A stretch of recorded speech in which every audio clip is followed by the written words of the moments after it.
Hello guys, আসসালামু আলাইকুম। আশা করি সকলেই ভালো আছেন। তো আজকে আপনাদের মাঝে নতুন একটা ভিডিও নিয়ে চলে আসলাম। তো ভিডিও টাইটেল দেখে বুঝে যাচ্ছেন যে কী ভিডিও হতে চলেছে। তো সর্বপ্রথম আমি একটা কথা বলতে চাই, যারা আমাদের চ্যানেলে নতুন তারা আমার চ্যানেলটা সাবস্ক্রাইব করে পাশে বেল আইকনটা বাজিয়ে দেবেন। চলুন কথা না বেরিয়ে মূল কাজে যাই। তো সর্বপ্রথম চলে যেতে হবে আমাদের সেটিংস নামক অপশানে।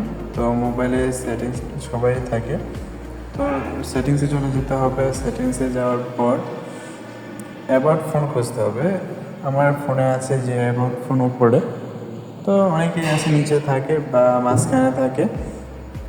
তো আমি চলে যাবো অ্যাবাউট ফোনে। অ্যাবাউট ফোনে যাওয়ার পর এখানে হচ্ছে মূল সেটিংস। তো এখানে সবাই গর্ব খেয়েছে যে আমার র্যাম কোথায়, অনেকে অনেক অ্যাপস ব্যবহার করলে র্যাম খোঁজে। তো অ্যাপস ব্যবহার করা লাগবে না। এখানে দেখা যাচ্ছে ডিফেক্ট ইনফো অ্যান্ড পেজ।